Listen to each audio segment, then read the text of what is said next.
In this video, I'm gonna show you how to make one of the most popular Chinese seafood snacks, pan-fried prawn cake.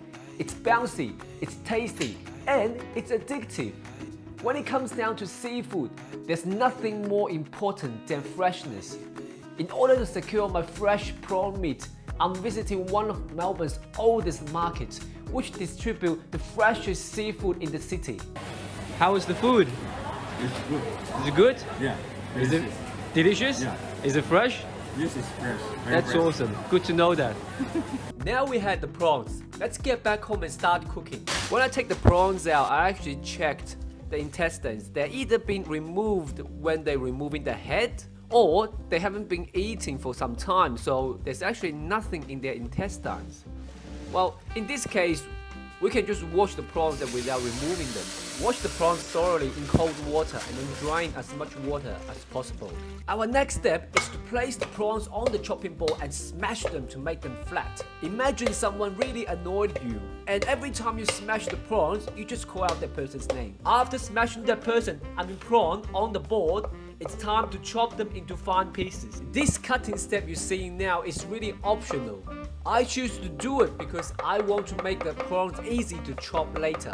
I found the easier way to chop is to actually use a bigger knife and use the back of the knife, which is not the sharp end. Place the finely chopped prawn meat in the round base, the big container. After the prawn meat is done, we have another ingredient, which is the bamboo shoots. I chose bamboo shoots because it's tender and it's crispy. I cut them into strips first and then chop them into fine pieces. But this time we have to use the sharper end of the knife. Always remember to squeeze as much water as possible out of the bamboo shoots. It helps the prawn paste to stick in order to form the shape that we wanted.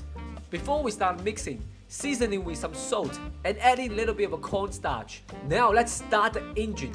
I like to use hands, but you can also use a spatula. From what my dad told me, when we're mixing meat, it's always good to just swirl it in one direction because it can prevent the meat getting dry later when we're cooking it.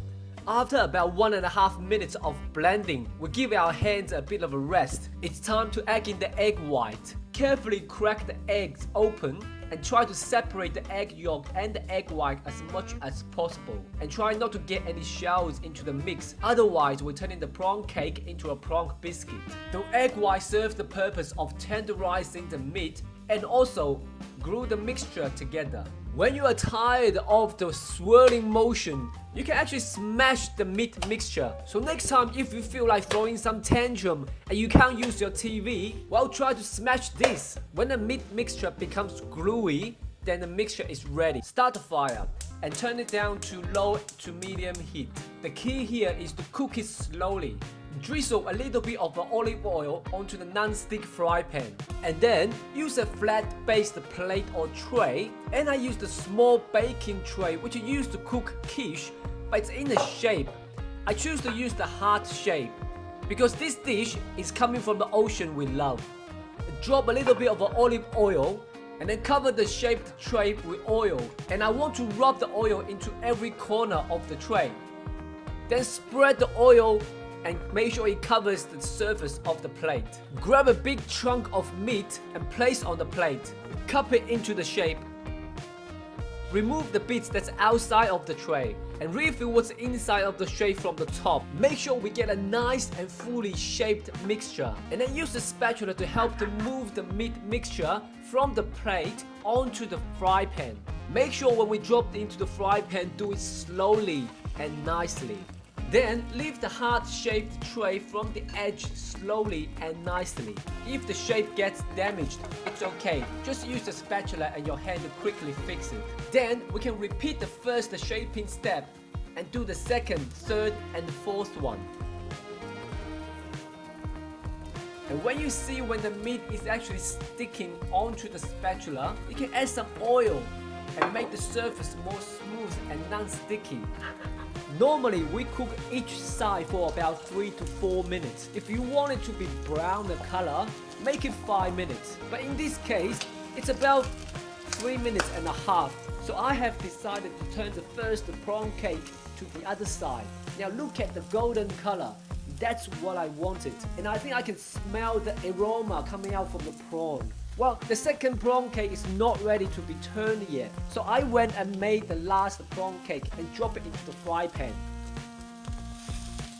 While the cooking approaches the final stage, I'm ready to make my sauce.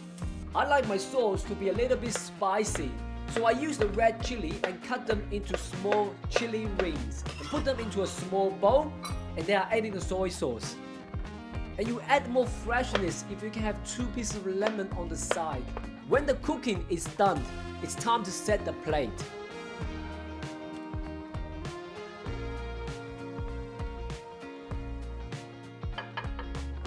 There we go, now we have the prawn cakes. You can munch on these prawn cakes when you're reading, watch movies, or even take it to a family dinner.